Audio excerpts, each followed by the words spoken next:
പാത്രങ്ങളിൽ ഭക്ഷണം കഴിക്കുക, ഏറ്റവും നല്ല വസ്ത്രങ്ങൾ വീട്ടിലിരുന്നാലും വേടിയും പോകുന്നുണ്ടെങ്കിൽ മാത്രം ഇടേണ്ടതാണോ നല്ല ഡ്രസ്സ്? വീട്ടിലിരിക്കുമ്പോ പിന്നെ വീട്ടിൽ നിന്ന് എന്താ നല്ല ഇട്ടാല്? നിങ്ങളാണ് നിങ്ങളുടെ മക്കളെ രൂപപ്പെടുത്തിയത്. നിങ്ങളുടെ മക്കൾ ആരും തന്നെ ദുഷ്ടന്മാരായിട്ട് വന്നതല്ലല്ലോ.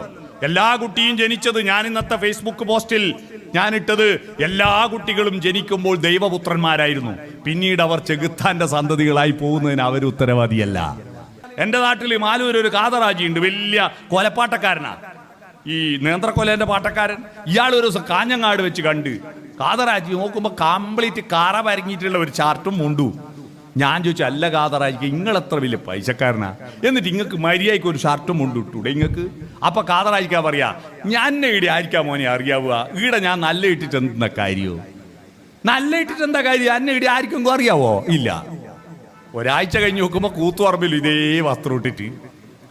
ഞാൻ ചോദിച്ചു, അല്ല കാഞ്ഞങ്ങാടെന്ന് പറഞ്ഞു, നിങ്ങൾ ഈടെ ആയിരിക്കും അറിഞ്ഞൂടാ? ഈടെ ഇങ്ങക്ക് എല്ലാവർക്കും ഇങ്ങളെ അറിയില്ലേ? പിന്നെന്താ നിങ്ങൾ അത് തന്നെ ഇട്ട്? അന്നേരം അയാൾ പറയും, അതെ ഈടി എന്നെ ആയിരിക്കും അറിഞ്ഞൂടാത്തത്, പിന്നെ ഈ കുപ്പായം കണ്ടിട്ട് തന്നെ ഈടി എന്നെ ആയിരിക്കും അറിഞ്ഞൂടാത്തത്. ഇങ്ങനെ നമ്മളെ വീട്ടിൽ നിന്ന് വസ്ത്രം ധരിക്കുന്നത് മറ്റുള്ളവരെ കാട്ടാനല്ല, നിങ്ങളുടെ വീട് വൃത്തിയാക്കുന്നത് നാട്ടുകാരെ കാണിക്കാനല്ല, എന്റെ സംതൃപ്തിക്കാൻ. നമ്മൾ കുളിച്ചു കഴിഞ്ഞാൽ നമുക്കൊരു സംതൃപ്തിയില്ലേ? നമ്മൾ നല്ല വസ്ത്രം ധരിച്ചാൽ നമുക്കൊരു സംതൃപ്തിയില്ലേ? അതുകൊണ്ട് നല്ലതെല്ലാം എടുത്തണിയുക.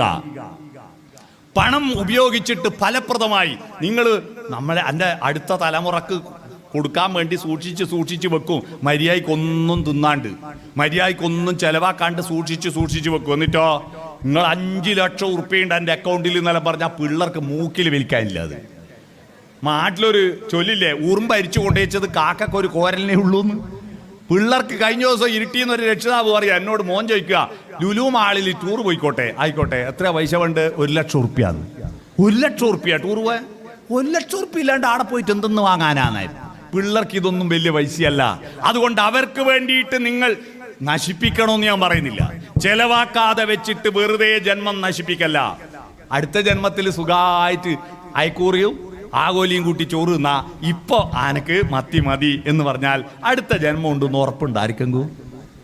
ഇതുവരെ ഒരു പള്ളിയിൽ അച്ഛനും ഉസ്താദും സ്വാമിയും മരിച്ചിട്ട് ആടെ പോയിട്ട് ഈടെ ഇങ്ങനെയാന്ന് വാട്സപ്പിൽ അയച്ചു തന്നെ. നമുക്ക് മരിച്ചു കഴിഞ്ഞാൽ എന്താന്ന് ഇതുവരെ ഒരാൾക്ക് ഒരു പിടിയുമില്ല. ഈടെന്ന് ഊഹം വെച്ചടിച്ചു വിടുന്ന. ആകാശത്ത് അത്ര നക്ഷത്രം ഉണ്ടെന്ന് അറിയാം നിങ്ങൾക്ക്? 48,37,23,412 നക്ഷത്രമുണ്ട്. കൃത്യം ഇല്ലേ? ഗണ്ണിക്കോ ആർക്ക് എണ്ണാൻ പറ്റൂ? അതുകൊണ്ട് എന്തും പറയാലോ.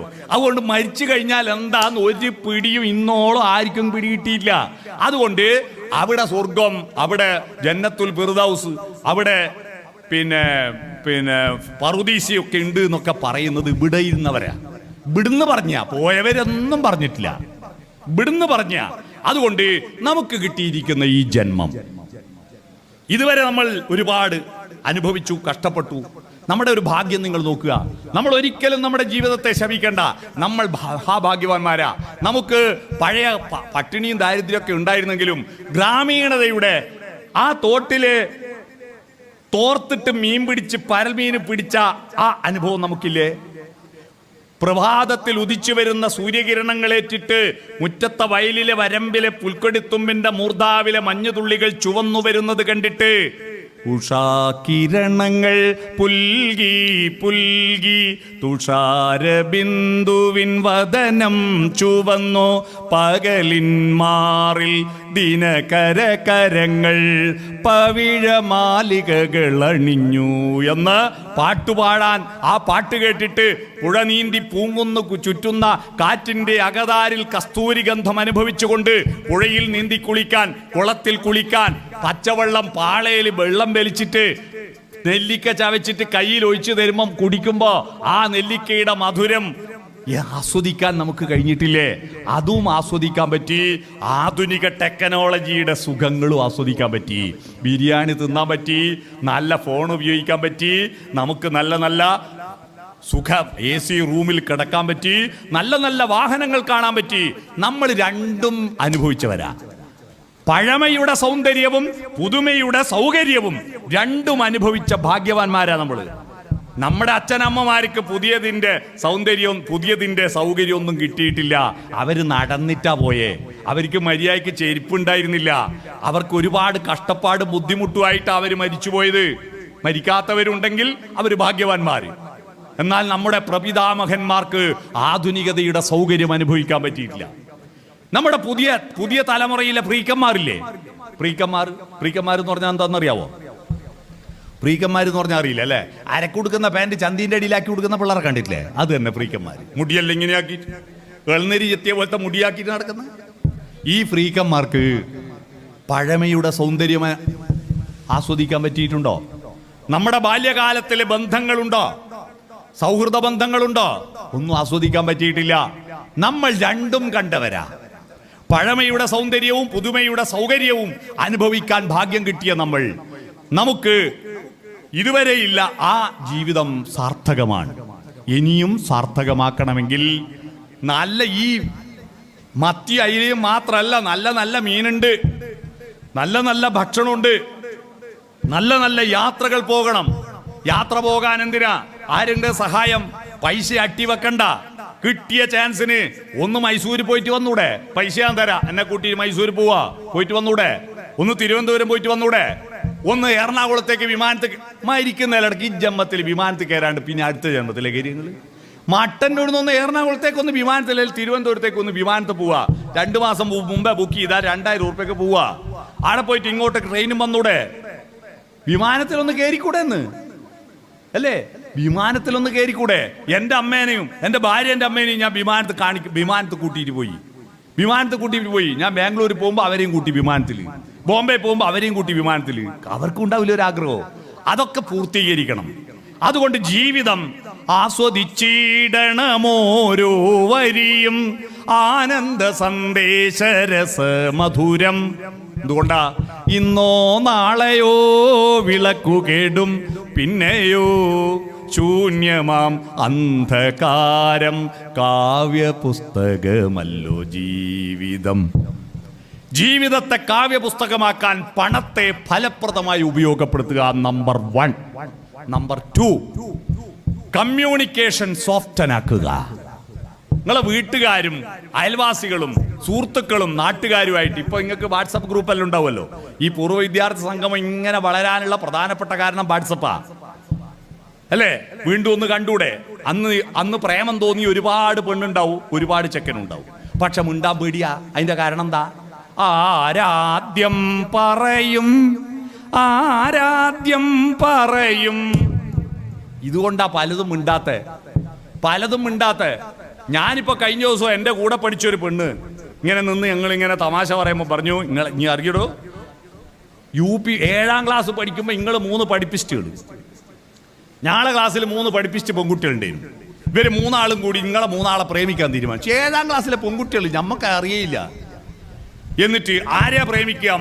തർക്കായി. അവസാനം നറുക്കിട്ടിട്ട് ഒരാളെ കണ്ടെത്തി പോലും. എന്നിട്ട് പ്രേമിച്ചിന്. ഞാൻ പറഞ്ഞു, മഹാഭാവി അന്നൊരു വിവരം പറഞ്ഞെങ്കിൽ നമ്മളിത് അറിയണ്ടെന്ന്. നമ്മളറിയില്ലല്ലോ ഇത്. പക്ഷെ അതല്ല, ഇപ്പൊ ധൈര്യത്ത് പറയാം അല്ലേ? അന്നിന്നെ ഞാൻ പ്രേമിച്ചതിനും കേട്ടാ എന്നെല്ലാം ധൈര്യത്ത് പറയാം. ഇപ്പൊ നമുക്ക് കൂട്ടുകാരോട് സംവദിക്കാം, ഹൃദയം തുറന്ന് സംവദിക്കാൻ. അതിന് സോഫ്റ്റൻ യുവർ കമ്മ്യൂണിക്കേഷൻ. എങ്ങനെയാണ്? കുടുംബ ബന്ധങ്ങൾ, അയൽവക്ക ബന്ധങ്ങൾ സോഫ്റ്റനാക്കുക. അപ്പൊ സോഫ്റ്റനാക്കിയാൽ മനുഷ്യന്റെ ഏറ്റവും വലിയ പ്രത്യേകത, ആശയവിനിമയം പൂർണ്ണമായി കഴിഞ്ഞാൽ തൃപ്തി അടയുന്നവനാണ് മനുഷ്യൻ. നമുക്കെന്തോ പറയാനുള്ളത് പറയാ. സന്തോഷം ചിരിച്ചിട്ടും സങ്കടം കരഞ്ഞിട്ടും രേഖപ്പെടുത്തുക. ഈ കരയാനും ചിരിക്കാനും മടിച്ച് മസിൽ പിടിക്കുന്നവരെ ഹാർട്ട് അറ്റാക്കായി മരിച്ചു പോകുന്നു കേട്ടാ. നിങ്ങൾ നോക്കിയാട്ടെ, പെണ്ണുങ്ങൾക്ക് ഹാർട്ട് അറ്റാക്ക് കുറവല്ലേ? ആണുങ്ങൾക്കല്ലേ അധികം ഹാർട്ട് അറ്റാക്ക്. എന്താ പെണ്ണുങ്ങൾക്ക് ഹാർട്ടില്ലേ? അവർ കരയാനുള്ള ഒരു ചാൻസ് കളയൂല. അതുകൊണ്ടാ നമ്മളെ നാട്ടിലല്ല ഒരു മരണപ്പെട്ട വീട്ടിൽ മിനിമം 5 ട്രിപ്പ് കരയും പെണ്ണുങ്ങൾ. മരിച്ചപാടൊന്ന് കുറേ കരഞ്ഞ് കട്ടൻ കാപ്പിയെല്ലാം കുടിച്ച് പിന്നെ സമാധാനത്തിൽ ഇരിക്കുമ്പോൾ അനിയത്തി വന്ന് ഓള് കരയുമ്പോൾ ഒന്നിച്ച് കരഞ്ഞു കൊടുക്കണ്ടേ? കുറച്ച് കഴിഞ്ഞപ്പോൾ ആങ്ങളെ വന്ന് ഓനെ കാണുമ്പോൾ ഒന്ന് കരയണ്ടേ? അവസാനം കുളിപ്പിക്കാൻ കൊണ്ടുപോകുമ്പോൾ ഒരു കരച്ചിൽ, കൊയ്യിലേക്ക് കൊണ്ടുപോകുമ്പോൾ ഒരു കരച്ചിൽ. 5 ട്രിപ്പായി. ആണുങ്ങൾക്ക് എന്താ സങ്കടമില്ലേ? സങ്കടത്തിലാണ് പെണ്ണ് വ്യത്യാസമൊന്നുമില്ല. സങ്കടം എല്ലാവർക്കും ഒരുപോലെ വരും. പക്ഷെ സങ്കടം പ്രകടിപ്പിക്കാൻ എന്താ മാർഗം? ഒറ്റ മാർഗ്ഗമേ ഉള്ളൂ, കണ്ണിന്ന് വെള്ളം ഒലിപ്പിക്കുക. പക്ഷെ സൃഷ്ടിയിൽ പറ്റിയൊരു അബദ്ധം എന്താണെന്നറിയോ? കണ്ണിനും മൂക്കിനും കൂടി ഒരു ഗേറ്റേ ഉള്ളൂ. കണ്ണിന്റെ ഗേറ്റ് തുറക്കുമ്പോൾ ഓട്ടോമാറ്റിക്കായിട്ട് മൂക്കിലൂട്ട വെള്ളം വരും. അന്നേരം മൂക്കിലെ വെള്ളം വലിച്ചു കയറ്റുമ്പോ അപ്പുറം ഇപ്പുറമുള്ള ആള് ശ്രദ്ധിക്കടാ ഇയാൾ എന്തിനാ കരയുന്നെന്ന്. അതുകൊണ്ട് ഡീസന്റ് പോയി പോന്ന് പേടിച്ചിട്ട് ആണുങ്ങൾ സങ്കടം വന്നാൽ കരയാതെ വിഴുങ്ങും, നെഞ്ചു കെട്ടി ചത്തു. ചിരിക്കാൻ മുട്ടിയ ചിരിക്ക്, കരയാൻ മുട്ടിയ കരയും. എന്തിനു മടിക്കുന്നു? വികാരങ്ങൾ ഷെയർ ചെയ്യുക. ആ നമ്മുടെ മനസ്സിലുള്ളത് മറ്റുള്ളവരോട് സംവദിക്കുമ്പോൾ കിട്ടുന്ന സന്തോഷമില്ലേ, ആ സന്തോഷമാണ് നമ്മുടെ ഏറ്റവും വലിയ സന്തോഷം. ആ സന്തോഷം മക്കളോട് എങ്ങനെയാ സോഫ്റ്റനാക്കി? SOFTEN, അതിന്റെ ഫുൾ ഫോം എന്താ? എസ് എന്ന് പറഞ്ഞാൽ സ്മൈൽ, പുഞ്ചിരിക്കുക. രാവിലെ തന്നെ എണീറ്റ് വരുമ്പോ അച്ഛാ ചായ എന്ന് പറഞ്ഞിട്ട് കുട്ടി കൊണ്ടുത്തരുമ്പം മുഖം കറുപ്പിച്ചിട്ടല്ല, ഒന്ന് പുഞ്ചിരിച്ചൂടെ? മക്കളെ വിളിക്കുമ്പോ മക്കളെ വിളിക്കുമ്പോ രാവിലെ തന്നെ അട്ടഹാസ കേൾക്കുന്നേ രാവിലെ. കാരണം സ്കൂൾ ബസ് വരേണ്ട സമയമായി, കുട്ടികൾ ഓർക്കേഴിച്ചിട്ടില്ല, അടുപ്പത്തൊന്നും ആയിട്ടില്ല. രാവിലെ തന്നെ അട്ടഹാസം കേട്ടിട്ട് രാക്ഷസനിയാ ഉണർത്തുന്നത്. പക്ഷെ പണ്ടല്ല, നമ്മൾ അപ്പൂപ്പനും അമ്മൂമ്മയും എല്ലാം വന്നിട്ട് മോനെ ഒരു ലയവില്ലേ, മോളെ ഒരു ലയവില്ലേ, ആ ലയത്തിൽ വിളിക്കും. ഉറങ്ങുന്ന കുഞ്ഞിന്റെ മുഖത്ത് നോക്കിയിട്ട് നെറ്റിയിൽ വീണിരിക്കുന്ന മുടിയിഴകൾ മാടി ഒതുക്കി കവിളത്തൊരു മുത്തം കൊടുത്ത്, പറ്റുമെങ്കിൽ കുപ്പായത്തിന്റെ ഉള്ളിൽ കൈയിട്ടിട്ട് പുറത്തൊന്ന് മാന്തി കൊടുക്ക്. പിള്ളറെ കൈമലാക്കാൻ ഏറ്റവും നല്ല സൂത്രം ഞാൻ പറഞ്ഞുതരാ, പുറത്ത് മാന്തി കൊടുത്താൽ മതി. കൈകൊണ്ട് കാലുകൊണ്ട് തലയോണ്ടെല്ലാം നമുക്ക് ഒരുപാട് ഉപകാരമുണ്ട്. ഒരു ഉപകാരമില്ലാത്തൊരു സാധനമാണ് ഈ വെറുതെ ഒരുപാട് സ്പേസ് കളയുന്ന പുറം. അത് മാന്താൻ മാത്രം ഉള്ളതാന്ന വൈക്കം മുഹമ്മദ് ബഷീർ പറഞ്ഞത്, പുറം ചൊറിയാനുള്ളതാ. അവിടെ ഒന്ന് മാന്തി കൊടുക്കുക, എന്നിട്ട് അവരോട് മെല്ലെ പറയുക, അവരോട് പുഞ്ചിരിക്കുക. കഴിഞ്ഞ ദിവസം എൻ്റെ നാട്ടിലൊരു സ്കൂളിൽ മാഷ് ഒക്ടോബർ 1 വയോജന ദിനത്തിന് വയോജനങ്ങളെ സ്നേഹിക്കേണ്ട കാര്യത്തെ പറ്റിയിട്ട് ഇങ്ങനെ പറഞ്ഞു കൊടുക്കുമ്പോ നമ്മളെല്ലാം സ്ഥിരം പറയുന്ന ഒരു ക്ലീഷേ ചൊല്ലുണ്ടല്ലോ, ആ ചൊല്ല് പറഞ്ഞു. എന്താ ചൊല്ല്? പഴുത്തപ്ലാവിലെ വീഴുമ്പോ പച്ചപ്ലാവിലെ ചിരിക്കും, പക്ഷെ പച്ചപ്ലാവിലെ അറിയണം നീ ഒരു കാലം പഴുത്തു വീഴുമെന്ന്. അപ്പോൾ ഒരു ചെക്കൻ ഒരു സംശയം, അല്ല മാഷെ ഒരു സംശയം. എന്താ? ഈ ചെക്കൻ എന്ന് പറഞ്ഞാൽ ഭയങ്കര ചെക്കനാണ്. ഈ ചെക്കനാണ് ബ്രഹ്മാവിൻ്റെ മുഖത്തു നിന്ന് ബ്രാഹ്മണനും കൈമെന്നും ക്ഷത്രിയനും തൊടയമെന്ന് വൈശ്യനെയും കാലിൻ്റെ അടിയിൽ നിന്ന് ശൂദ്രനെയും സൃഷ്ടിച്ചു എന്ന് മാഷ് ക്ലാസ് പറഞ്ഞപ്പോൾ ഈ ചെക്കൻ ചോദിച്ച സംശയമുണ്ട്, മാഷെ ബ്രഹ്മാവിൻ്റെ ഭാര്യയല്ലേ സരസ്വതി? അതെ, പിന്നെ ഓക്കുന്നതിനും പണിയെന്നാണ് ചോദിച്ചേ. ഇയാൾ കൈമെന്നും കാൽമെന്നെല്ലാം ഉണ്ടാക്കുമ്പോൾ. അതുപോലെ ഈ ചെക്കൻ ചോദിച്ച സംശയം എന്താണെന്നറിയോ? മാഷെ പഴുത്ത പ്ലാവിലെ വീഴുമ്പോൾ പച്ചപ്ലാവിലെ ചിരിക്കാണ്ടിരുന്നാ പഴുക്കാണ്ടിരിക്കുവോ? എന്തായാലും പഴുക്കൂലേ, പിന്നെ ചിരിക്കുന്നല്ലേ നല്ലേ. മനസ്സിലായോ? ഒന്ന് പുഞ്ചിരിക്കുക. GST അടക്കണ്ടല്ലോ പുഞ്ചിരിക്കാൻ. കുടുംബത്തോട് നോക്കി പുഞ്ചിരിക്കുന്ന മുഖം, ആ പുഞ്ചിരി കാണുന്നവർക്കല്ല, പുഞ്ചിരിക്കുന്നവർക്കാണ് നേട്ടമുണ്ടാകുക, എനർജി ഉണ്ടാകുക. അറിയോ നിങ്ങൾക്ക്? ചിരിക്കുമ്പോൾ ചിരി കാണുന്നവർക്കല്ല, ചിരിക്കുന്നവർക്കാണ് അതിന്റെ നേട്ടമുണ്ടാവുക. അതുകൊണ്ട് സ്മൈൽ. ഇനിയുള്ള ജീവിതം എല്ലാ ദിവസവും പരമാവധി സ്മൈൽ. അതാണ്. 2 SOFTEN, ഓപ്പൺ ഹേർട്ട്. ഹൃദയം തുറന്ന് വർത്താനം പറ. ഹൃദയം തുറക്ക്. അല്ലാതെ എന്തെങ്കിലും ചോദിച്ചാ മിണ്ടാണ്ടിരിക്കുക. ഈ പ്രായമുള്ള ചില ആളുടെ സ്വഭാവം മിണ്ടാണ്ടിരിക്കുക. എനിക്ക് അത് കിട്ടിയില്ല, എനിക്ക് ചോറിനെന്താ ആ കൂട്ടാത്തം തരാഞ്ഞ്, എനിക്കെന്താ ഒരു കഷ്ടം കുറഞ്ഞാഞ്ഞ് എന്നല്ലൊക്കെ മനസ്സിലുണ്ടാവും. അത് ചോർന്ന് ചോദിക്കണ്ടേ? മിണ്ടാണ്ടിരുന്നാൽ എന്താ കാര്യം? ഒരു കാര്യമില്ല. മിണ്ടാണ്ടിരിക്കൽ ഒരു സമരത്തിന്റെ മാർഗമാണല്ലേ. 1980-കളിൽ നമ്മുടെ കേരളത്തിലെ സ്ത്രീകൾ ഭർത്താവിനോട് സമരം ചെയ്തത് മിണ്ടാണ്ടിരുന്നില്ല, മിണ്ടൂല. എന്തെങ്കിലും ഒന്ന് പറഞ്ഞ സമാധാനമായി. ഇതിപ്പോൾ ഓള് മിണ്ടാണ്ടിരിക്കുമ്പോൾ ഭർത്താവിന്റെ ഉള്ളിൽ നിന്ന് വേഗാത്ത ചേനക്കഷ്ണം പോലെ എഴുന്നോ ചൊറിയും, മാന്താനാവുകയില്ല. അങ്ങനെ ഒരു അവസ്ഥയുണ്ട്. മിണ്ടാണ്ടിരിക്കലല്ല, മിണ്ടുക. ഹൃദയം തുറന്ന് വർത്തമാനം പറയാ. ഹൃദയം തുറന്നിട്ട് തുറക്കുക. അതാണ് ഓപ്പൺ ഹേർട്ട്. ഫോർവേഡ് ലീൻ, മുന്നോട്ട് കുനിയുക. മക്കളുടെ അടുത്തേക്ക് കുനിയുക. മക്കളുടെ മുന്നിൽ നമ്മൾ താഴാൽ മക്കൾ ഉയരുക. നമ്മുടെ ദൗത്യം മക്കളെ ഉയർത്തലല്ലേ. ഒരു കുട്ടി നിലത്ത് നിൽക്കുന്നു, നമ്മൾ കുട്ടീനെ എടുക്കണം. വാ മോനെ എന്ന് പറഞ്ഞ് ഇങ്ങനെ നിന്നാ കുട്ടീനെ എടുക്കാനാവോ? നമ്മൾ കുട്ടിയോളം താണാലേ കുട്ടി നമ്മളോളം ഉയരൂ. നമ്മുടെ മക്കള് തോന്നിയാസികളായിട്ടുണ്ടെങ്കിൽ അതിന്റെ ഉത്തരവാദി ആരാ? നമ്മളല്ലേ. ഒരു മഴത്തുള്ളി ഏത് കടലിലാണ് ചെന്ന് ചേരേണ്ടതെന്ന് തീരുമാനിക്കുന്നത് ആ മഴത്തുള്ളിയല്ല, ആ മഴത്തുള്ളി വീണ കുന്നിന്റെ ചെരിവാ. വയനാട്ടിലേക്ക് പേരിയച്ചോരം വഴി പോയിട്ടുണ്ടോ? അങ്ങനെ പോകുമ്പോൾ പോകുന്ന വഴിക്കെല്ലാം മയിലിനെ കാണാം. 28-ാം മൈല്, 29-ാം മൈല്, 32-ാം മൈല്. ആ 32-ാം മൈലെത്തിയ പിന്നെ കുന്നിന്റെ മോന്തായത്തിലെത്തി, പിന്നെ അങ്ങോട്ടുള്ള ചെരിവ. ഈ മോന്തായത്തിൽ ഒരു മഴത്തുള്ളി വന്നാൽ ആ മഴത്തുള്ളി വീഴുമ്പോ ഒരിളം കാറ്റ് ഇപ്പുറത്തോ അപ്പുറത്തോ വീണാൽ എന്താ സംഭവിക്കുക? ഇപ്പുറത്ത് വീണ മഴത്തുള്ളി ഒഴുകിയിട്ട് 28 മൈൽ സെമിനാരി വില്ല വന്ന് വെള്ളറ കോളനി വഴി ആ ഉരുൾപൊട്ടൽ നടന്ന സ്ഥലത്തൂട്ട് നെടുമ്പുറംചാല് പൂളക്കുട്ടി വഴി ഒഴുകിയിട്ട് അത് നേരെ തൊണ്ടി പാലത്തിന്റെ അടിയിലൂടെ പേരാവൂർ പാലത്തിന്റെ അടിയിലൂടെ നേരെ കൊട്ടിയൂർ ബാവലിപ്പുഴയായി ചേർന്നിട്ട് ഓടക്കടവ് പുഴ വഴി ആറളം പുഴയായിട്ട് പാലപ്പുഴയും ചേടിച്ച് പിന്നെ ഇരിട്ടി പാലത്തിന്റെ മേലെ വെച്ച് കൂട്ടുപുഴയായി ചേർന്നിട്ട് പാലത്തിന്റെ അടിയിലൂടെ പടിയൂരിന്റെയും എടക്കാനത്തിന്റെയും മധ്യത്തിലൂടെ അത് പഴശ്ശി ഡാമും കടന്ന് ഇരിക്കൂർ മാമാനത്ത് അമ്പലത്തിന്റെയും നിലാമുറ്റം പള്ളിയുടെയും പിറകിലൂടെ ചേടിച്ചേരി കടവും മുനമ്പം കടവിൽ വെച്ച് ശ്രീകണ്ഠപുരം പുഴയായി ചേർന്നിട്ട് നണിച്ചേരി കടവും കടന്ന് പറശ്ശിക്കടവിന്റെ മുന്നിലൂടെ കാട്ടാമ്പള്ളി വഴി വളവട്ടണം പാലത്തിന്റെ അടിയിലൂടെ അങ്ങ് മാട്ടൂലിന്റെയും അഴീക്കൽ ഫെറിയുടെ ഇടയിൽ അറബിക്കടലിൽ ചേരും ഒരു തുള്ളി. എന്നാൽ ഈ കാറ്റ് ഈ തുള്ളി വീഴുമ്പോ ഒരു ഇളം തെന്നൽ അപ്പുറത്താ വീണെങ്കിൽ ആ വെള്ളം ഒഴുകി ചന്ദനത്തോടാവും, തലപ്പുഴയാവും, ആലാറ്റിലാവും, പിന്നെ മഞ്ഞപ്പളുങ്കൻ മലയിലൂടെ മാനന്തവാടിപ്പുഴയിലൂടെ വള്ളിയൂർക്കാവിന്റെ മുന്നിലൂടെ അത് കുറുവാദ്വീപിൽ വെച്ച് പനമരം പുഴയുമായി ചേർന്നിട്ട് പിന്നെ കബനി നദിയാകും. കബനി നദി മാവിലാന്തോട് പഴശ്ശിരാജ വെടിയെ മരിച്ച മാവിലാന്തോടുമായി ചേർന്നിട്ട് കർണാടകത്തിലെത്തിയ കാവേരി നദിയാവും. മൈസൂര് കണ്ണമ്പാടി അണക്കെട്ടും കടന്നിട്ട് ഹൊസൂര് വഴി ഒഴുകിയിട്ട് തമിഴ്നാട്ടിലൂടെ കാവേരിപ്പൂം പട്ടണം എന്ന് പറയുന്ന തുറമുഖ പട്ടണത്തിൽ വെച്ച് ബംഗാൾ ഉൾക്കടലിൽ ചേരും. ഒരു മഴത്തുള്ളി, ആ മഴത്തുള്ളിയല്ല തീരുമാനിച്ചത്, ആ കുന്നിന്റെ ചെരിവാണ്. നമ്മുടെ മക്കളുടെ മഹത്വം നിശ്ചയിച്ചത് നിങ്ങളാണ്. നിങ്ങളുടെ ഒരു തട്ട്, ഒരു നോക്ക്, ഒരു വാക്ക് ഒക്കെയാണ് അവരുടെ സ്വഭാവ രൂപീകരണത്തിന് നിമിത്തമായത്. ഞാനൊരു കവിത വായിക്കാതെ കിടന്നുറങ്ങാറില്ല. എല്ലാ ദിവസവും ഒരു കവിത വായിക്കണമെന്ന് എൻ്റെ ജീവിതത്തിൽ ഒരു ചിട്ടയാണ്.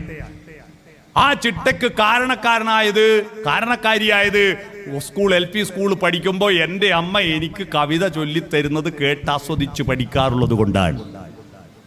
നിങ്ങളാണ് നിങ്ങളുടെ മക്കളെ രൂപപ്പെടുത്തിയത്. നിങ്ങളുടെ മക്കൾ ആരും തന്നെ ദുഷ്ടന്മാരായിട്ട് വന്നതല്ലല്ലോ. എല്ലാ കുട്ടിയും ജനിച്ചത്, ഞാൻ ഇന്നത്തെ ഫേസ്ബുക്ക് പോസ്റ്റിൽ ഞാനിട്ടത്, എല്ലാ കുട്ടികളും ജനിക്കുമ്പോൾ ദൈവപുത്രന്മാരായിരുന്നു. പിന്നീട് അവർ ചെകുത്താന്റെ സന്തതികളായി പോകുന്നതിന് അവർ ഉത്തരവാദിയല്ല. ഇന്ത്യൻ എക്സ്പ്രസ് പത്രത്തിന്റെ ചരമ പേജിൽ മരിച്ചുപോയ ഒരു കുട്ടീന്റെ ഫോട്ടോ, 16ാം ചരമദിനത്തിൽ ഒരു സുന്ദരനായൊരു കുട്ടി. ആ കുട്ടീന്റെ ഫോട്ടോന്റെ അടിയിൽ ഒരു കുറിപ്പുണ്ടായിരുന്നു. ആ കുറിപ്പ് വായിച്ചിട്ട് ഞാൻ അല്ലാതെ വികാരം കൊണ്ടു. ആ കുറിപ്പ് ഇങ്ങനെയാണ് ഇംഗ്ലീഷിൽ: who plucked the flower? I said the master, then the gardener kept silent. Malayalam പറയാം: ഹൂ പ്ലക്ഡ് ദി ഫ്ലവർ? ആരടാ പൂ പറിച്ചത്? ഐ സെഡ് ദി മാസ്റ്റർ, തോട്ടത്തിന്റെ ഉടമ പറഞ്ഞു ഞാനാ പറിച്ചത്. Then the gardener kept silent, പിന്നെ ഉദ്യാനപാലകൻ മിണ്ടാണ്ടിരുന്നു. ഉദ്യാനം നട്ട് നനച്ച് പോറ്റുന്ന വളർത്തുന്ന ഒരുത്തം നോക്കുമ്പോ, പണിക്കാരൻ നോക്കുമ്പോ ഒരു പൂവ് കാണുന്നില്ല. ആരാ പൂ പറിച്ചത്? അപ്പൊ തോട്ടത്തിന്റെ ഉടമ പറഞ്ഞു ഞാൻ പറിച്ച, അയക്ക് പറിക്കാലോ. പിന്നീട് ഉദ്യാനപാലകൻ മിണ്ടാണ്ടിരുന്നു. ഈ കുട്ടി മരിച്ചുപോയ കുട്ടിയുടെ പറ്റിയിട്ട് അച്ഛനും അമ്മയും പറയും, ആരാ എന്റെ മോനെ എടുത്തേ? മോനെ തന്ന ആള് പറയാ, ഞാനിങ്ങോട്ട് എടുത്തതാ, എന്റെ തോട്ടത്തിലെ പൂവല്ലേ. പിന്നീട് അച്ഛനും അമ്മക്ക് ചോദിക്കാൻ അധികാരമില്ല എന്ന് ആശ്വസിക്കുന്ന അച്ഛനും അമ്മയും. നമ്മുടെ കുട്ടികളെല്ലാം നാഥന്റെ മുറ്റത്ത് വിളഞ്ഞിടുന്ന നന്മുന്തിരിക്കൊത്തു മനുഷ്യവർഗം. ആ കുട്ടികൾ പിന്നീട് പുഴുക്കുത്താർന്നിട്ട് ഇബിലീസും കലിയും ചെകുത്താനുമാകുന്നുണ്ടെങ്കിൽ അതിന്റെ ഉത്തരവാദി നമ്മൾ കൂടിയാ. അതുകൊണ്ട് മക്കളെ ശപിക്കരുത്, മക്കളെ ആക്ഷേപിക്കരുത്. ചില കുട്ടികളെല്ലാം അച്ഛനും അമ്മയും ചീത്ത പറയുന്ന കേട്ടാൽ ആ കുട്ടികളെ കാര്യം ഞാനിങ്ങനെ ആലോചിക്കുക. ഇവനെല്ലാം ബേഡിങ് പോയിട്ട് തിരിച്ചു വരുന്ന എന്താ ഉണ്ടെന്നാ, ഇവന് കിടക്കാൻ വേറെ സ്ഥലമില്ലായിട്ടും തിന്നാൻ വേറെ സ്ഥലം, ഭക്ഷണം കിട്ടായിട്ട് അല്ലെങ്കിലൊന്നും ആ വീട്ടിൽ തിരിച്ചു വരൂല. അങ്ങനെ മക്കളെ ചീത്ത പറയുന്ന രക്ഷിതാക്കളുണ്ട്. അല്ലേ? ഈറ്റിങ്ങളെയും കൊണ്ട് സ്കൂൾ കുട്ടിയാൽ ഒരു പെണ്ണുങ്ങൾ പറയും, ഈറ്റിങ്ങളെയും കൊണ്ട് എന്താ ഈറ്റിങ്ങൾ എന്ന് പറഞ്ഞാൽ വാക്കില്ലേ? എന്താ ഈറ്റ് എന്ന് പറഞ്ഞാൽ തിന്നലല്ലേ? ഈറ്റ് എന്ന് പറഞ്ഞാൽ തിന്നലില്ലേ? ഭാര്യ പ്രസവിച്ച ഭാര്യക്കും ഭാര്യൻ്റെ അമ്മക്കും തിന്നേണ്ട പൈസ കൊണ്ട് കൊടുക്കുന്ന ഒരു പരിപാടിയില്ലേ? ഈറ്റിന്റെ പൈസ. ഭാര്യക്കും ഭാര്യൻ്റെ അമ്മക്കും ഈറ്റിന്റെ പൈസ പിടിയിട്ടേ. ഈറ്റിന്റെ പൈസ എന്താണ്? അപ്പോ തിന്നു കൂട്ടുന്ന വർഗമെന്ന് ശപിക്കരുത്. ആ ഒരു കുഞ്ഞിക്കാല് കാണാതെ എത്രയെത്ര അമ്മമാർ കരയുന്നുണ്ടെന്നറിയുമോ? അമ്മയാവാൻ പറ്റാഞ്ഞിട്ട്. നമുക്ക് മക്കളെ കിട്ടിയില്ലേ? ആ മക്കൾ ദൈവത്തിന്റെ മക്കളാണ്. ശ്രീനാരായണ ഗുരുവിന്റെ വാക്കുകൾ കടമെടുത്തു പറഞ്ഞാൽ, മനുജാകൃതി പൂണ്ട ദൈവമോ പരമേശ പവിത്ര പുത്രനോ കരുണാവാൻ നബി മുത്തുരത്നമോ. എല്ലാ കുട്ടികളും ഉണ്ണിക്കണ്ണനോ ഉണ്ണി യേശുവോ മുത്തുനബിയോ ആണ്. അത് കാടാച്ചിറക്കാരൻ തടിയന്റെ അവിടെ നസീറായാലും, ജയിലിൽ കിടക്കുന്ന മെൽഞ്ഞോന്റെ അടുത്ത മജീദായാലും, ഗോവിന്ദച്ചാമിയായാലും എല്ലാവരും ജനിക്കുമ്പോൾ നല്ല കുഞ്ഞുമക്കളായിരുന്നു അല്ലേ? അവൻ ഭീകരവാദിയായതിന് ഉത്തരവാദി അവനല്ല, നമ്മുടെ മക്കളാണ്. അവരെ ഹൃദയം തുറന്ന് സ്നേഹിക്കുക. സ്നേഹം കൊടുക്കുമ്പോഴാണ് സ്നേഹത്തിന്റെ ഗുണഭോക്താക്കളാവുക. സ്നേഹം കിട്ടുമ്പോഴല്ല. Give respect and take respect. മക്കളെ അടിമകളായി കാണരുത്, അവരെ വ്യക്തിയായിട്ട് ബഹുമാനത്തോടെ കാണുക.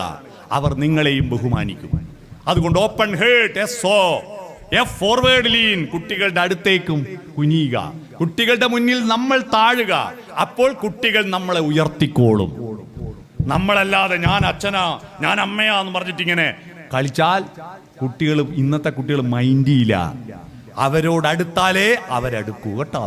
അല്ലാതെ എപ്പോഴും പേടിപ്പിക്കുന്ന ഒരു ഗൃഹനാഥനോ ഗൃഹനാഥയോ ആവരുത് നിങ്ങൾ. Forward lean, touch. തൊടണം. ആരെ തൊടണം? മക്കളെ തൊടണം. ഭാര്യയും ഭർത്താവും ഇനി പ്രേമിച്ചൂടെ നമുക്ക്? പ്രേമത്തിന്റെ അർത്ഥം പുതിയ തലമുറ തെറ്റിദ്ധരിക്കപ്പെട്ടില്ലേ?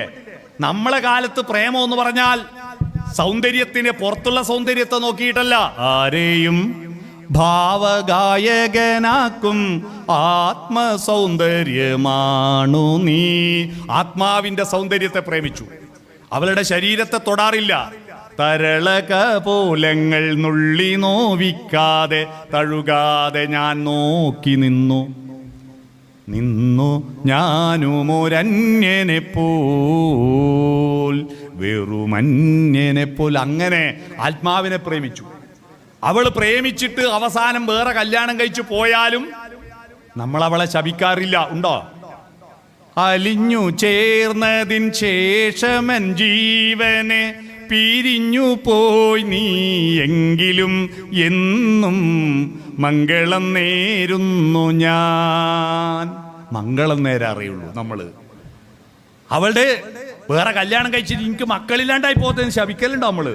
ഇല്ല. ആ പുണ്യദാമ്പത്യ വർണ്ണവല്ലരിയിൽ ആനന്ദമുകുളങ്ങൾ ജനിക്കട്ടെ ജനിക്കട്ടെ എന്ന് പാടിയവരാ നമ്മൾ. എന്നാ ഇന്ന് കാമുകനും കാമുകിയും തമ്മിൽ ആത്മാവ് വേണ്ട, ശരീരം മതി. അർദ്ധരാത്രിക്ക് വേണ്ടിയാ കല്യാണം കഴിച്ച്, ഒരാഴ്ച കഴിഞ്ഞപ്പോ നീ പോടൂന്ന് പറയും. അർദ്ധരാത്രിക്ക് ശരീരം മതി. അതുകൊണ്ടാണ് ആ ശരീരം വിട്ടുപോകുമ്പോ ആ ശരീരത്തെ നശിപ്പിക്കാൻ കാമുകി കഷായ കുപ്പിയും കൊണ്ട് കാത്തു നിൽക്കുന്നു കാമുകനെ. കാമുകൻ കത്തിയും എടുത്തിട്ട് പോകുന്നു അല്ലേ? കത്തിയും എടുത്തിട്ട്. എൻ്റെ നാട്ടുകാരൻ ചെക്കനാ വള്ളിയായി പോയിട്ട് കത്തിയും എടുത്തിട്ട് കാമുകിയെ കൊന്നത്. എന്തുകൊണ്ടാ? ശരീരവും തമ്മിലുള്ള ചേർച്ച ആത്മാക്കൾ ചേരുന്നതാണ്. വിവാഹത്തിന് താലി കെട്ടുന്നത് എന്തിനാ? താലി ഒരു പ്രതീകമാ. താലി ആലിലെ താലിയല്ല, ഹൃദയത്താലിയാണ്. ഹൃദയത്തിന്റെ ഷേപ്പിലാണ് താലി.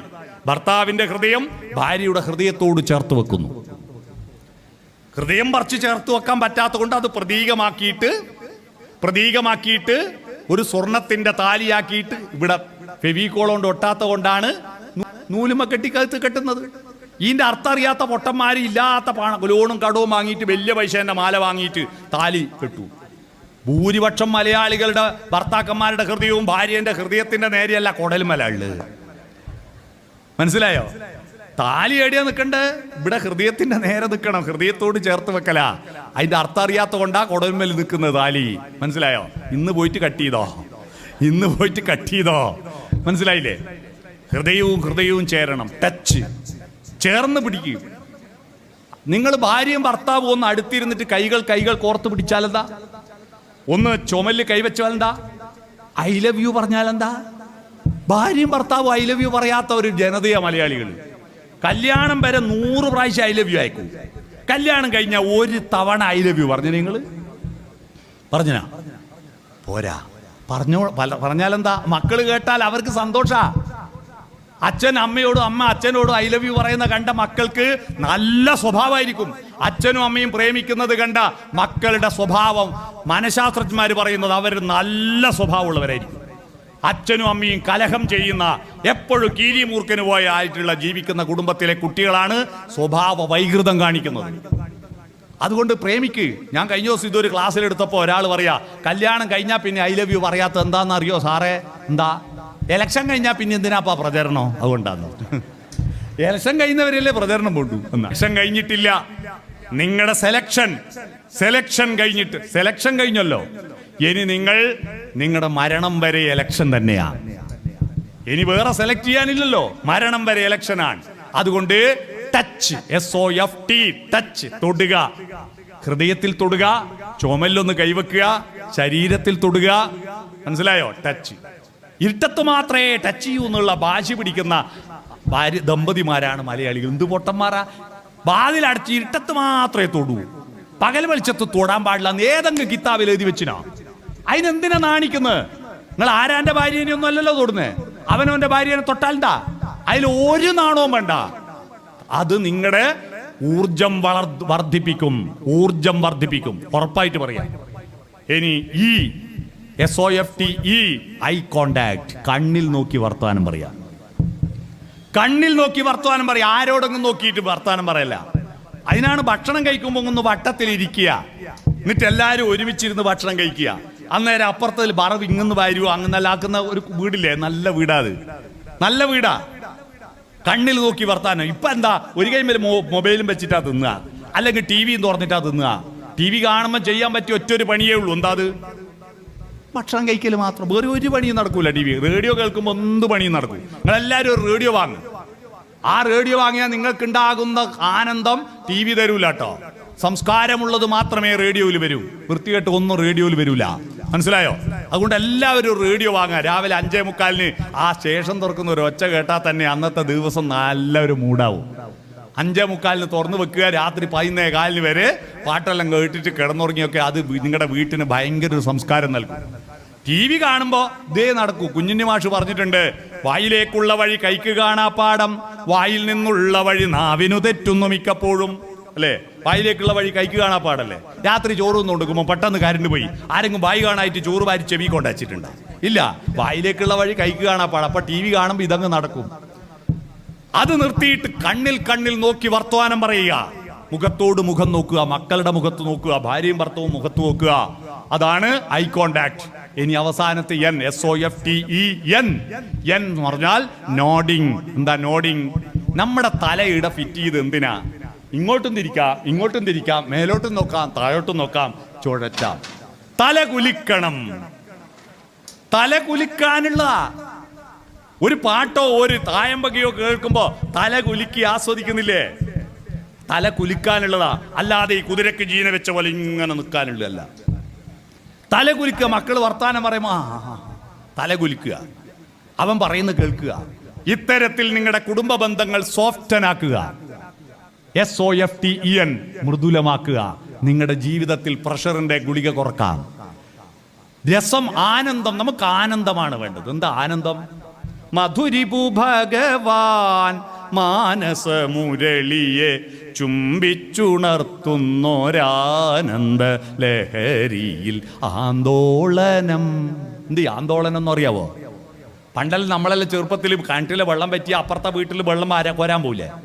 എന്നിട്ട് അലോനി പാത്രത്തിൽ വെള്ളം മുക്കി കോരിയിട്ട് ഒരു പഴയ ലുങ്കി എടുത്ത് തെരിയാക്കി വെച്ചിട്ട് ഒന്ന് പിടിച്ചു തരുവാ എന്ന് പറഞ്ഞിട്ട് പിടിച്ച് തലയിൽ വെച്ചിട്ട് വെള്ളവും കൊണ്ട് വരുമ്പോൾ കാലൊരു കല്ലിനോ വേരുമലോ കുത്തിപ്പോയാൽ തലയിലെ പാത്രവും വെള്ളവും. ആന്തോളനം. ഇതാ ആന്തോളനം. മനസ്സിങ്ങനെ ആനന്ദത്തിൽ ആന്തോളനം നടത്തണം. ഒന്നലയില്ല മാനമാടി എൻ തോണി അങ്ങേക്കരെ പോയി വാ എന്ന മട്ടിൽ കടലിൽ കെട്ടിയിട്ട തോണിയെപ്പോലെ മനസ്സാന്തോളനം നടത്തണം. ആ ആനന്ദത്തിലേക്ക് പോകണം. മനുഷ്യ ജീവിതത്തിന്റെ പരമമായ ലക്ഷ്യം, വികാസത്തിന്റെ പരമമായ മാനദണ്ഡം ഹാപ്പിനെസ് ആണ്. ഫിലിപ്പീൻസ് ആണ് ലോകത്തെ ഏറ്റവും നല്ല ഹാപ്പിനെസ് ഉള്ള ജനത. അവരൊരാളെ ചീത്ത പറയൂല, ഒരു കുറ്റവും കുറവും പറയില്ല, അസൂയില്ല. ഓരോ ആളും അധ്വാനിച്ച് ജീവിക്കുക, ഹാപ്പിനെസ്. അല്ലാതെ നമുക്ക് ഇതെല്ലാം ഉണ്ടായിട്ട് കാര്യമില്ല. എന്തായിട്ടാ കാര്യം? ഇതെല്ലാം ഉണ്ട്, പക്ഷേ ഒരു സ്വസ്ഥതയില്ല, സമാധാനമില്ല. മുകേഷ് അംബാനിയും അനിൽ അംബാനിയും ഇന്ത്യയിൽ ഏറ്റവും വലിയ പൈസക്കാരാ, പക്ഷെ അവർക്ക് ആനന്ദമില്ല. കാരണം ഇവർ തമ്മാമ കണ്ടാ മിണ്ടില്ല. ഏട്ടനും അനിയനും തമ്മാമ കണ്ടാ മിണ്ടില്ല. പിന്നെ എന്ത് ജീവിതത്തിന് എന്ത് രസം? അതുകൊണ്ട് നിങ്ങൾ എന്ത് വേണം? നമുക്ക് പരാജയപ്പെടാൻ പഠിക്കാം. ആരാദ്യം മിണ്ടും?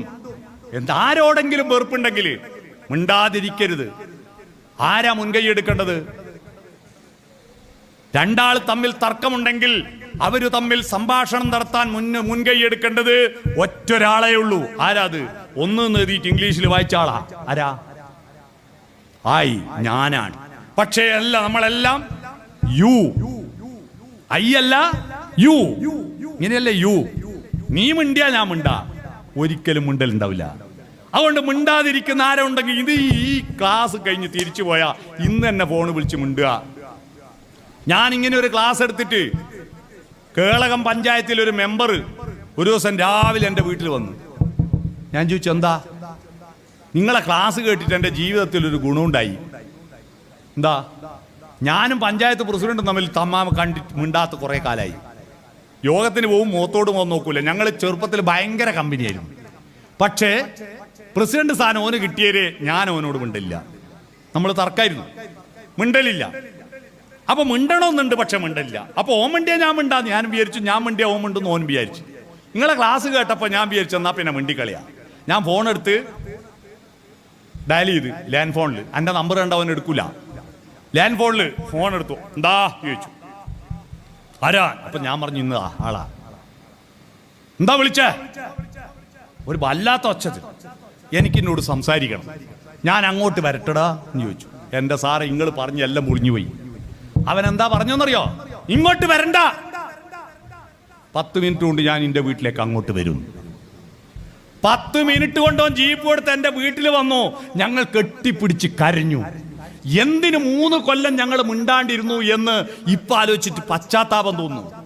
ഒരു വാക്കൊന്ന് മിണ്ടാൻ കാത്തു നിൽക്കുക ആള്. അതുകൊണ്ട് മിണ്ടാൻ മുൻകൈ എടുക്കേണ്ടത് നിങ്ങളാണ്.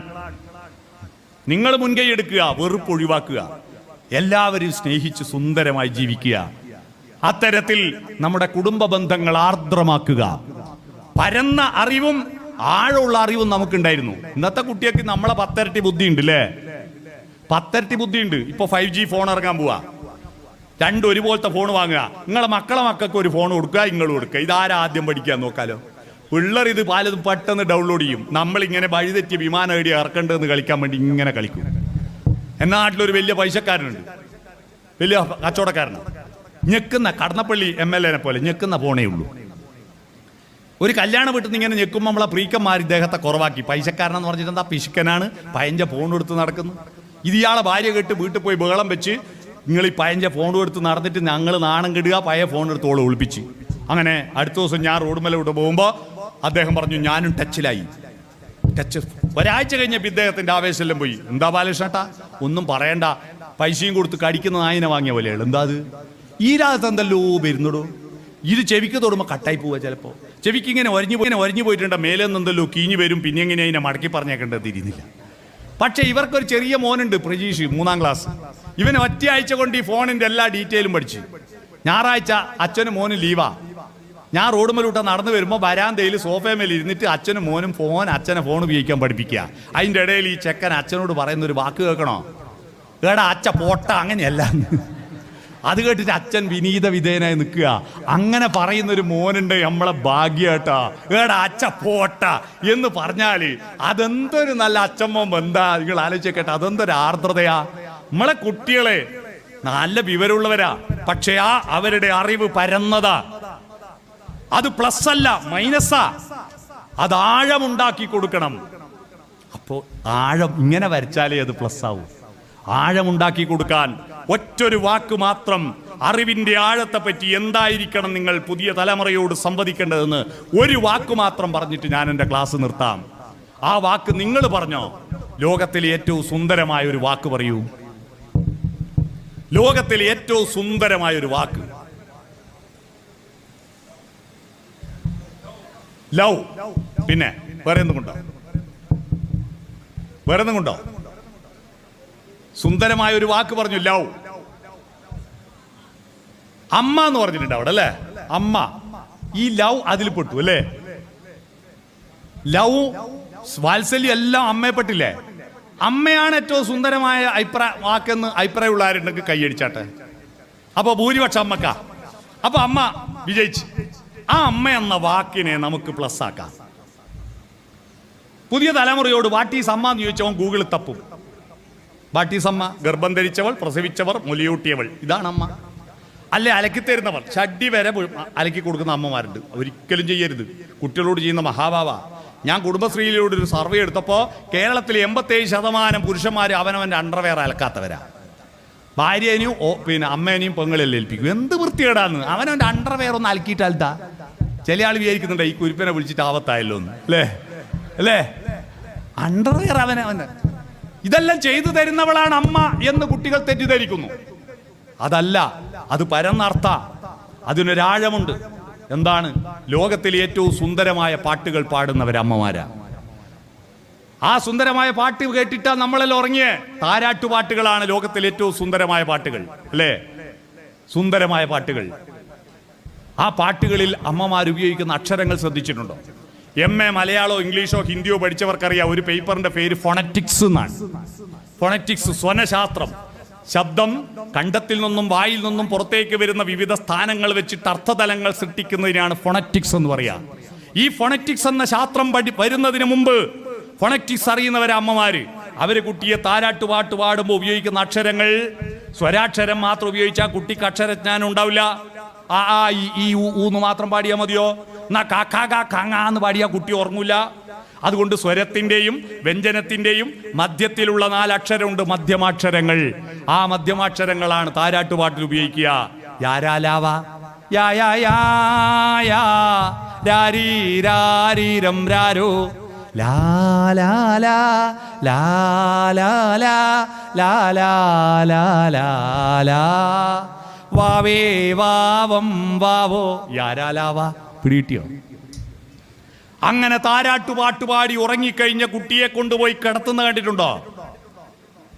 ഒരു കൈ ഷോക്ക് അബ്സോർബർ പോലെ സ്പ്രിംഗ് ആക്ഷനിൽ ഈ കയ്യിൽ കുട്ടീനെ എടുത്ത് മുട്ടും കുത്തിയാടി ഇരുന്നിട്ട് ഒരു പായി എടുത്ത് ഒരു തുണി എടുത്തിട്ട് കുട്ടീനെ അവിടെ കിടത്തിയിട്ട് ചന്തിൻ്റെ അടിയിൽ നിന്ന് കൈ വലിക്കുന്ന രംഗം പുലിമുരുക സിനിമയിൽ ഉണ്ടാവില്ല. ഇത്ര നല്ല സ്ലോ മോഷൻ.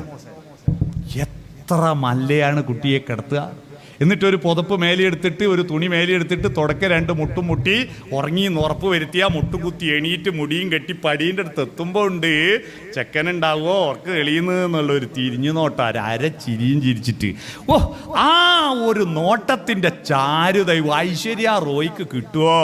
ആ നോട്ടം കാണാൻ പറ്റുന്നില്ല. പിന്നെ ഈ കുട്ടീൻ്റെ അച്ഛൻ ആ ഭർത്താവ് എന്ന് വിളിക്കുന്നതിൽ ഒരർത്ഥവും ഇല്ല.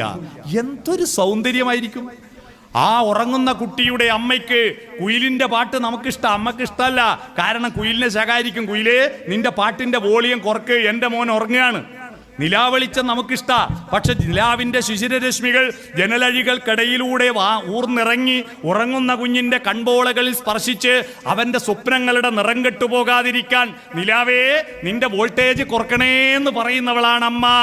ഒന്നിനി ശ്രുതി താഴ്ത്തി പാടുക പൂങ്കുയിലേ, എന്നോമലുറക്കമായി ഉണർത്തരുതേ, എന്നോമലുറക്കമായി ഉണർത്തരുതേ. ഒന്നിനി തിരി താഴ്ത്തു ശാരദ നിലാവേ, ഈ കണ്ണിലേക്കിനാവുകൾ കെടുത്തരുതേ, കണ്ണിലേക്കിനാവുകൾ കെടുത്തരുതേ എന്ന് പാടുന്നവൾ അമ്മ. അമ്മ എന്ന പദത്തിന്റെ ആഴം പിടികിട്ടിയോ? ഈ വികാരത്തിലാണ് നമ്മൾ അമ്മയെ, അച്ഛനെ, അമ്മാവനെ, അമ്മായിയൊക്കെ കാണുന്നത്. അല്ലാതെ വെറും ഒരു വ്യക്തി എന്ന രീതിയിലല്ല. ഓരോ വ്യക്തികൾക്കും ഓരോ വസ്തുക്കൾക്കും ഒരു ആർദ്രതയുടെ പരിവേഷം ചാർത്തിക്കൊടുത്താൽ നമ്മുടെ ജീവിതം ആനന്ദ സന്ദേശം രസമധുരമാകും. ആനന്ദ സന്ദേശ രസമധുരമായ നമ്മുടെ ഇനിയുള്ള ദിവസങ്ങൾ സുന്ദരമാക്കി തീർക്കുക. സുന്ദരമായ ദിനം അല്ലേ? താമര മലരുകളായിട്ട് ഓരോന്നായി വിടരണം നമ്മുടെ ദിവസങ്ങൾ. ഓർമ്മകൾ തൻ താമര മലരുകൾ ഓരോന്നായി വിടരുന്നോ എന്ന മട്ടിൽ ഓരോ ദിവസവും this is the first day rest of my life. ഇനി എന്നുണ്ടത് this is the first day rest of my life, എൻ്റെ ബാക്കി ജീവിതത്തിന്റെ ആദ്യത്തെ ദിവസം ഇന്നാണെന്ന് ഓരോ ദിവസവും പ്രഭാതവും ചിന്തിച്ചാൽ നമ്മുടെ ജീവിതം രസകരമാകും. അതുകൊണ്ട് നമ്മൾ ലൈഫ് ബ്യൂട്ടിഫുൾ ആക്കുക. ബ്യൂട്ടിഫുൾ ആക്കേണ്ടത് ആരാണ്? ഡെക്കറേറ്റ് ചെയ്യുന്ന പുറത്തുള്ള ആളല്ല, മേക്കപ്പ് മാൻ അല്ല. ലൈഫ് ബ്യൂട്ടിഫുൾ ആക്കാൻ ആരാണ് ആള്? അതിൻ്റെ ഉടയോൻ നമ്മളാണ്. നമ്മൾ സുന്ദരമാക്കുക.